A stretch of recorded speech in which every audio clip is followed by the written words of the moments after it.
Hello viewers, welcome to the Bachelor course of Population Studies. Today, I would like to acquaint you with the topic internal migration through my lecture. Internal migration, spurred primarily by employment and marriage, helps shape the economic, social and political life of India, sending and receiving regions. About 2 out of 10 Indians are internal migrants who have moved across district or state lines, rate notable for the sheer numbers who move within a country with a population that tops 1.2 billion. While marriage is a common driver of internal migration in India, especially among the women, a significant share of internal movements are driven by long distance and male dominated labour migration. These flows can be permanent, semi-permanent or seasonal. Seasonal or circular migrants in particular have markedly different labour market experiences and integration challenges than more permanent migrants. But precise data on seasonal migration flows and a systematic accounting of the experiences of these migrants are major gaps in the existing knowledge. Regardless of the duration of their stay, labour migrants face myriad challenges at their destinations in a country that is dizzying in its diversity of languages and cultures. Among the challenges, restricted access to basic needs such as identity documentation, social entitlements, housing and financial services. Many migrants, especially those who reallocate to a place where the local language and culture is different from that of their region or origin, face harassment and political exclusion. Government responses to India significant internal migration are limited. The little litigation that does have provisions for workers' rights is seldom enforced. The response of India's diverse civil society organizations has been more active, with the non-governmental sector often stepping in to fill the gaps in welfare services, education and labour rights that are left by the government.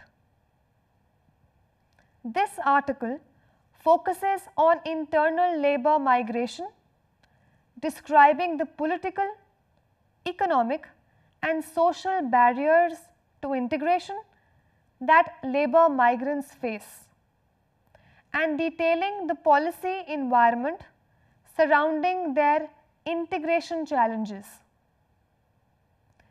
India's internal migrants and migration flows. By the numbers, more than 2/3, that is 69% of India's 1.21 billion people live in rural areas, according to 2011 census of India, but the country is rapidly urbanizing. The cities of Mumbai, Delhi and Kolkata are all among the world's top 10 most populous urban areas, and India has 25 out of 100 fast growing cities worldwide. A significant source of this growth is rural to urban migration, as an increasing number of people do not find sufficient economic opportunities in rural areas and move instead to towns and cities. Provisional 2011 census data show that for the first time, India's urban population has grown faster than its rural population since the last census. 31% of India's population is now classified as urban, up from almost 28% in 2001. In 2007-8, the National Sample Survey measured the migration rate, that is the proportion of migrants in the population in urban areas, at 35%. In addition to migration, natural population increase and the inclusion in census data of newly defined urban areas also account for some of this urban growth. Despite India's impressive rates of economic growth over the past 3 decades, vast number of Indians are unable to secure a meaningful livelihood. In 2010, 29.8% of all Indians lived below the national poverty line, while 33.8% of rural Indians lived below the national rural poverty line, according to the World Bank data. While wage and education gaps between rural and urban Indians are declining, rural India is still characterized by agrarian distress, a chronic lack of employment and farmer suicides.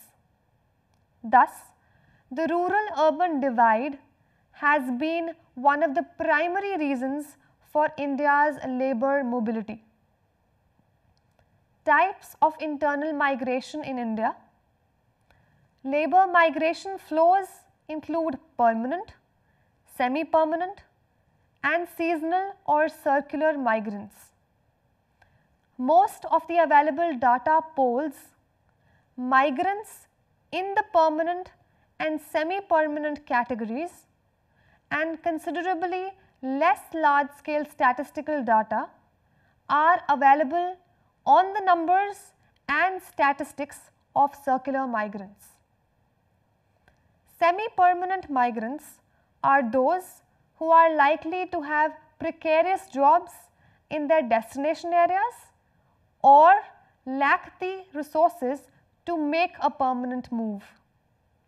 While they may reside in their destination cities for years or decades, they likely have homes and families in their sending districts. Seasonal or circular migrants, by contrast, are likely to move from place to place in search of employment, or to continue returning to the same place year after year. Such circular flows encompass migrants who may stay at their destination for 6 months or more at a time and hence need social services at their destination. Scholars have long characterized this migration as a type in which the permanent residence of a person remains the same, but the location of his or her economic activity changes.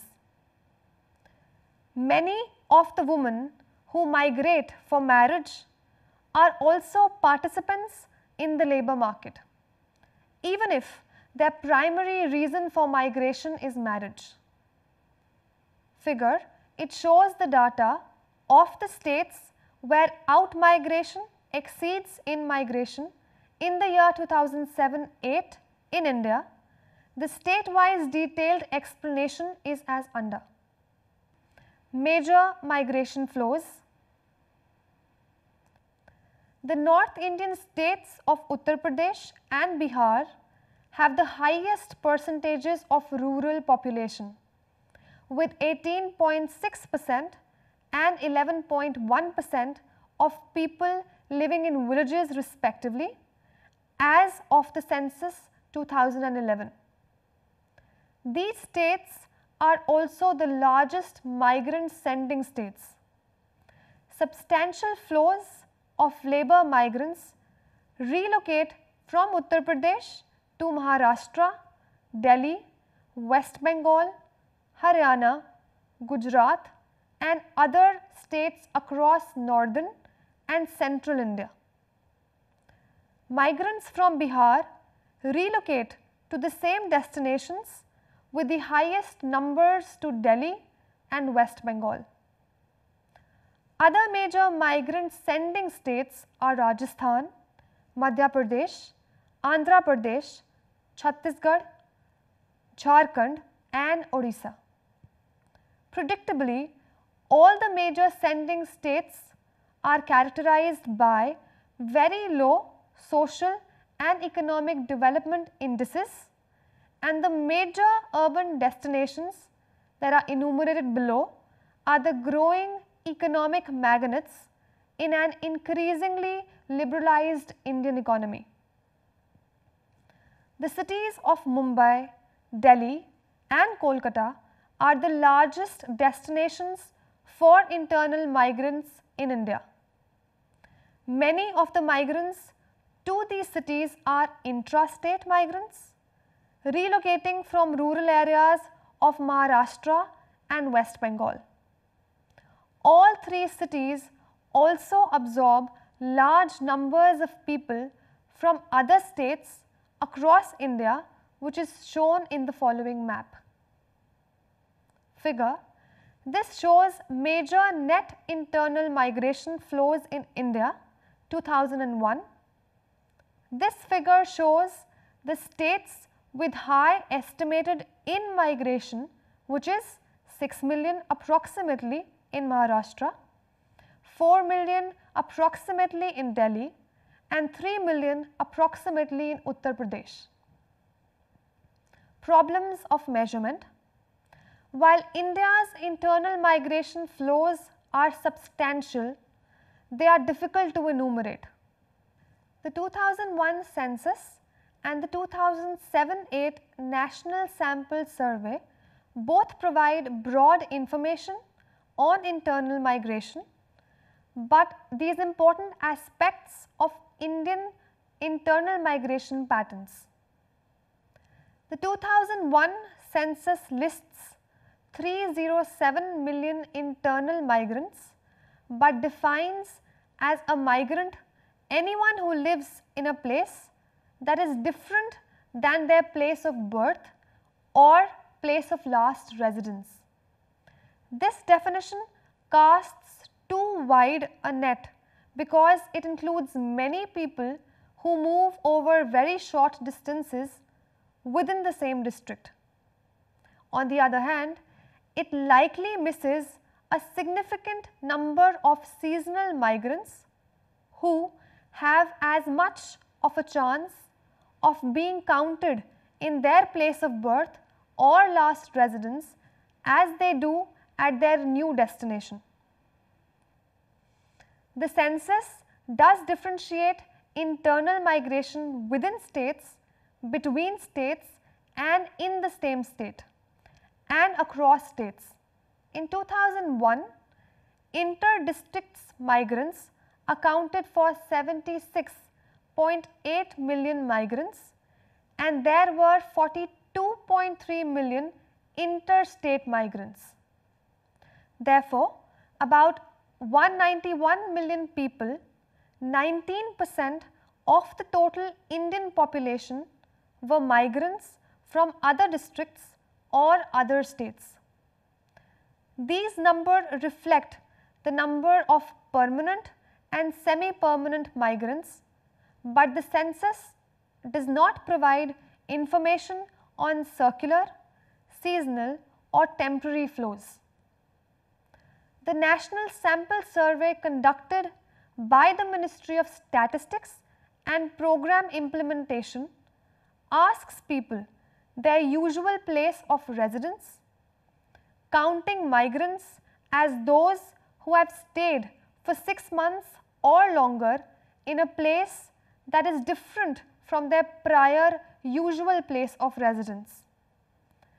As with the census, temporary, seasonal and circular migrants are difficult to estimate through the NSS data, and the survey estimates of seasonal migration are far below those of other analysts. The NSS counted 15 million short-term migrants, but other estimates have placed the number at about 100 million. Plight of migrants at destination. Firstly, lack of documentation and identity. Proving their identity is one of the core issues impoverished migrants face when they arrive in a new place. A problem that can persist for years or even decades after they migrate. Identity documentation that is authenticated by the state is indispensable for ensuring that a person has a secure citizenship status and can benefit from the rights and protections that the state provides. A birth certificate is the primary proof of citizenship in India and is the primary document that can be used to acquire other documentation such as ration cards and election cards. However, there are several variations across the country on how such documentation is issued and used. In India, many citizens are born at home or in rural or remote areas, not in places such as hospitals or clinics where birth certificates are issued. The overall birth registration rate in the country is 34.7%, but there are significant regional differences. Uttar Pradesh and Bihar, the home states of many labourer migrants, have birth registration rates of 6.5% and 1.6% respectively. This means that many labour migrants are undocumented when they arrive in the receiving community. The Aadhaar project seeks to remedy this problem by issuing a 16-digit identity number to everyone on the National Population Register. Eventually, the government intends to issue an identification card to all the citizens over 18. Until then, a ration card often stands in for a birth certificate as a person's primary identity document that is issued by the state governments. It is used to buy food, cooking oil and kerosene at ration shops. The document lists the head of household, names and ages of dependent family members and the family's address. Each household has one ration card, although some states do issue the card to individuals. Lack of housing facilities. Migration and slums are inextricably linked, as labour demand in cities and the resulting rural to urban migration creates greater pressure to accommodate more people. In 2011, 68 million Indians lived in slums, comprising 1/4 of the population of India, 19 cities with more than 1 million residents. Across the country, the experiences of slum dwellers are characterized by sudden evictions without adequate rehabilitation and local governments that do not provide low-cost housing for the urban poor. Limited access to formal financial services. Despite the economic imperatives that drive migration, migrant workers essentially remain an unbanked population. Since migration do not possess permissible proofs of identity and residence, they fail to satisfy the know your customer norms as stipulated by the Indian banking regulations. They are thus unable to open bank accounts in cities. This has implications on the savings and remittance behavior of the migrant worker. In the absence of banking facilities, migrants lack suitable options for safekeeping of their money. In order to avoid the risk of theft, they are forced to wait for long periods to settle their wages. This makes them vulnerable to cheating and non-payment of wages at the hands of contractors and middlemen. Sometimes they are forced to avail safekeeping services from the local shopkeepers, who charge a fee for their service. Political exclusion. In a state of continuous drift, migrant workers are deprived of many opportunities to exercise their political rights.